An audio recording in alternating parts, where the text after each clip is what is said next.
फल, चक्र भेदन में सहायता, शरीर के किसी विशेष अंग के विकारी होने पर उस स्थान पर इस प्राणायाम द्वारा प्राण को भरकर विकार का हटाना। दूसरा, सूर्य भेदी कुंभक। बलपूर्वक सूर्य नाड़ी अर्थात दाहिने नासिका पुट से धीरे-धीरे आवाज के साथ पूरक करें।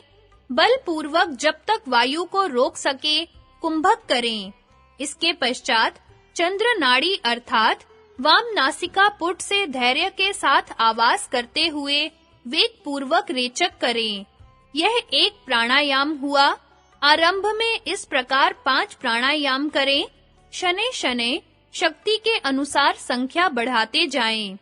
इस प्राणायाम में पुनः-पुनः केवल सूर्य नाड़ी से ही पूरक और वाम नाड़ी से ही रेचक किया जाए। सूर्य भेदी प्राणायाम से शरीर में उष्णता तथा पित्त की वृद्धि होती है। वात और कफ से उत्पन्न होने वाले रोग, रक्त दोष, त्वचा दोष, उदर कृमि आदि नष्ट होते हैं। जठर अग्नि बढ़ती है और कुंडलिनी शक्ति के जागरण करने में सहायता मिलती है। इस प्राणायाम का अभ्यास गर्मी के दिनों में तथा पित्त प्रधान प्रकृति वाले पुरुषों के लिए हितकर नहीं है। चंद्र भेदी प्राणायाम सूर्य भेदी प्राणायाम से बिल्कुल उल्टा अर्थात चंद्र स्वर से पूरक और सूर्य स्वर से रेचक करने से चंद्र भेदी प्राणायाम होता है। इससे थकावट और शरीर की उष्णता दूर होती है। तीसरा, उंजाई कुंभक। मुख को किसी कदर झुकाकर कंठ से हृदय पर्यंत शब्द करते हुए दोनों नासिका पुट से शनैः-शनैः पूरक करें। कुछ देर तक कुंभक करने के पश्चात बाएं नासिका पुट से इसी प्रकार रेचक करें। यह एक प्राणायाम हुआ। इस प्राणायाम में कुंभक, पूरक और रेचक स्वल्प परिमाण में किए जाते हैं। कुंभक में वायु हृदय से नीचे नहीं जाना चाहिए। रेचक में जितना हो सके शनैः-शनैः वायु को विरेचन करना चाहिए। इसमें पूरक में नासिका छिद्र द्वारा वायु को बाहर से खींचकर मुख में, मुख से कंठ में और कंठ से ले जाकर हृदय में धारण किया जाता है। फिर यथाक्रम रेचक में हृदय से कंठ में, कंठ से मुख में और मुख से वायु को बाहर निकाला जाता है।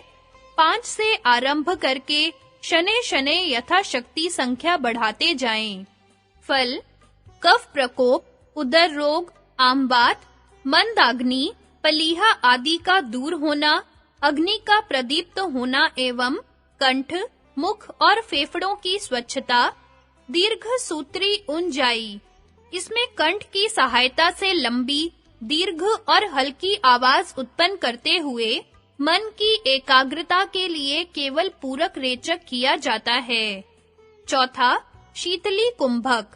काक के चोंच की आकृति में जिह्वा को ओष्ठ से बाहर निकालकर वायु को शनैः-शनैः पूरक करें। धीरे-धीरे पेट को वायु से पूर्ण करके सूर्य भेदी प्राणायाम के सदृश कुछ देर कुंभक करने के पश्चात दोनों नासिका पुट से रेचक करें। पुनः-पुनः इसी प्रकार करें। फल, अजीर्ण, पित्त से उत्पन्न होने वाले रोग, रक्तपित्त, रक्त विकार, पेचिश, अम्लपित्त, पलीहा, त्रिषा आदि रोग इससे दूर होते हैं। बल और सौंदर्य की वृद्धि होती है। कफ प्रकृति वाले मनुष्यों के लिए तथा शीतकाल में इस प्राणायाम का अभ्यास हितकर नहीं है। निम्नलिखित प्राणायामों को शीतली के अंतर्गत समझना चाहिए। इनकी विधि तथा फल भी लगभग उसी के समान हैं। शरीर में ठंड पहुंचाने तथा क्षय, राजय, क्षमा आदि रोगों के नाश करने में अति उपयोगी होते हैं। पहला, शीतकारी। जिह्वा को ओष्ठों से बाहर निकालकर और उसका बिल्कुल अलग भाग दोनों दांतों की पंक्ति एवं ओष्ठों से साधारण हल्का दबाकर छिद्रों से वायु को शीतकार पूर्वक अर्थात शीतकार की आवाज उत्पन्न करते हुए पूरक करें। अन्य सब विधि शीतली के समान। दूसरा, काकी प्राणायाम। इसमें ओष्ठों को सिकोड़कर काक की चोंच के समान बनाकर वायु को शनैः शनैः पूरक किया जाता है, अन्य सब विधि शीतली के समान। तीसरा, कवि प्राणायाम। दोनों दांतों की पंक्तियों को दबाकर उनके छिद्रों द्वारा वायु को शनैः शनैः पूरक करें। अन्य सब विधि पूर्ववत।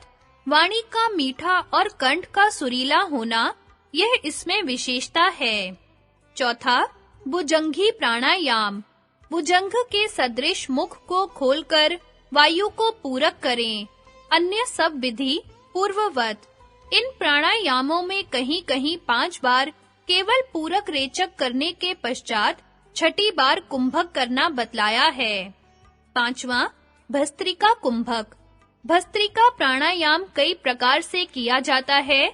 इसके मुख्य 4 भेद हैं: मध्यम भस्त्रिका, वाम भस्त्रिका, दक्षिण भस्त्रिका और अनुलोम विलोम भस्त्रिका। पहला, मध्यम भस्त्रिका। जैसे लुहार की धौंकनी से वायु भरी जाती है, इसी प्रकार दोनों नासिका पुट से वायु को आवाज के साथ धीमे-धीमे लंबा, दीर्घ और वेग पूर्वक मूलाधार तक पूरक करें। बिना कुंभक किए इसी प्रकार दोनों नासिका पुट से रेचक करें। इस प्रकार बिना आभ्यंतर और बाह्य कुंभक के 8 बार पूरक रेचक करके, 9वीं बार पूरक करके, यथाशक्ति कुंभक करके, 10वीं बार उसी प्रकार धीमे-धीमे दोनों नासिका पुट से रेचक करें। यह एक प्राणायाम हुआ। इस प्रकार 3 प्राणायाम करें। दूसरा, वाम भस्त्रिका। दक्षिण नासिका पुट को बंद करके उपर्युक्त रीति से वाम नासिका पुट से मूलाधार तक 8 बार पूरक रेचक करके, 9वीं बार पूरक करके यथाशक्ति कुंभक करें। तत्पश्चात उपर्युक्त विधि अनुसार दक्षिण नासिका पुट से धीमे-धीमे रेचक कर दें। यह एक प्राणायाम हुआ। तीसरा, दक्षिण भस्त्रिका। वाम नासिका पुट बंद करके दक्षिण नासिका पुट से 8 बार बिना आभ्यंतर और बाह्य कुंभक के उपर्युक्त विधि अनुसार पूरक रेचक करने के पश्चात 9वीं बार पूरक करके यथाशक्ति कुंभक करें।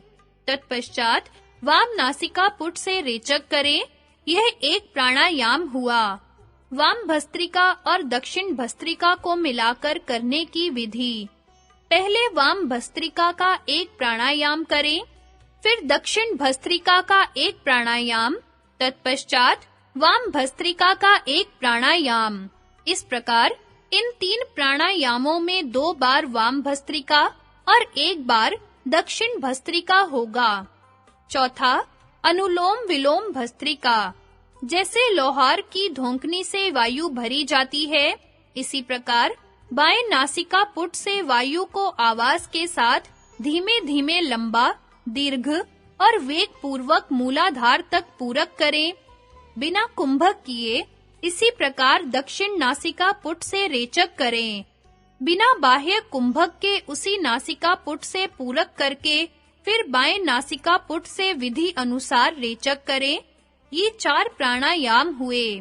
इस प्रकार 8 बार बिना कुंभक किए केवल पूरक रेचक करते हुए 9वीं बार वाम नासिका पुट से पूरक करके यथाशक्ति कुंभक करें।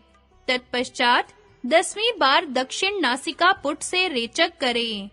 यह 10 प्राणायाम का पहला प्राणायाम हुआ। अब दक्षिण नासिका पुट से आरंभ करके 9वीं बार कुंभक के पश्चात 10वीं बार वाम नासिका पुट से रेचक करें। यह दूसरा प्राणायाम हुआ।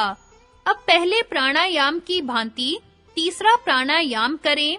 इन विधियों में पूरक की समाप्ति पर मूलाधार चक्र पर 1 सेकंड ध्यान के पश्चात रेचक करें। इसी प्रकार रेचक की समाप्ति पर नासिका के अग्र भाग पर कुछ देर ध्यान के पश्चात पूरक करें। कुंभक के समय नाभि स्थान मणि पूरक चक्र पर ध्यान लगाएं। यह प्राणायाम 3 बार ही करें, अर्थात 3 से अधिक बार कुंभक बढ़ाने का यत्न न करें। किंतु तीनों प्राणायामों की संख्या 10 से ऊपर शनैः-शनैः यथाशक्ति 4-4 बढ़ाते हुए 14, 18, 22 इत्यादि करते हुए चले जाएं। पूरक, रेचक और कुंभक का समय भी यथाशक्ति बढ़ाते जाएं।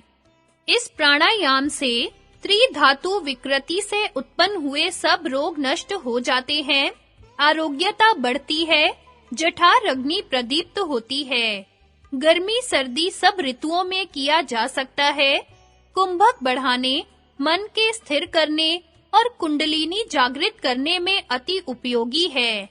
अभ्यासी गण ध्यान करने से पूर्व इसे अवश्य करें। भस्त्रिका में रेचक, पूरक अधिक लाभदायक होते हैं, इसलिए इनकी संख्या अधिक और कुंभक की कम बतलाई गई है। बाह्य कुंभक का समय आभ्यंतर कुंभक के समय से आधा अथवा बराबर रख सकते हैं। पहला, बलहीन अशक्त साधकों को साधारण वेग पूर्वक, दूसरा, स्वस्थ शक्तिशाली साधकों को लंबा दीर्घ वेग पूर्वक और तीसरा, अभ्यस्त साधकों को अति वेग पूर्वक पूरक रेचक करना चाहिए। रेचक में पूरक से अधिक समय देना चाहिए, इसलिए पूरक और कुंभक में उतना ही समय देना चाहिए जिससे रेचक करने के लिए काफी दम बना रहे। निम्नलिखित 2 प्राणायामों को भस्त्रिका के अंतर्गत समझना चाहिए। पहला, अंतर्गमन प्राणायाम।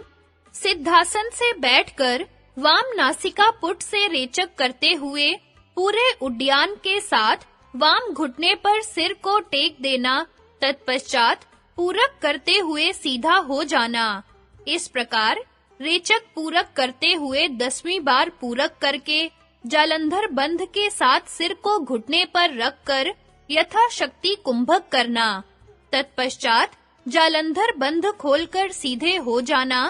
फिर रेचक करके तीनों बंधों के साथ सिर को घुटने पर रखकर यथाशक्ति बाह्य कुंभक करना। इसी प्रकार दक्षिण की ओर करें। दूसरा, सिद्ध अथवा पद्मासन से बैठकर वाम नासिका पुट से पूरक करें। फिर जालंधर बंध लगाकर दोनों हाथों की अंगुलियों को आपस में सांटकर उनको उल्टा करके सिर को दबाते हुए यथाशक्ति कुंभक करें। तत्पश्चात दोनों हाथों को सिर पर से हटाकर और जालंधर बंध खोलकर दक्षिण नासिका पुट से रेचक करें।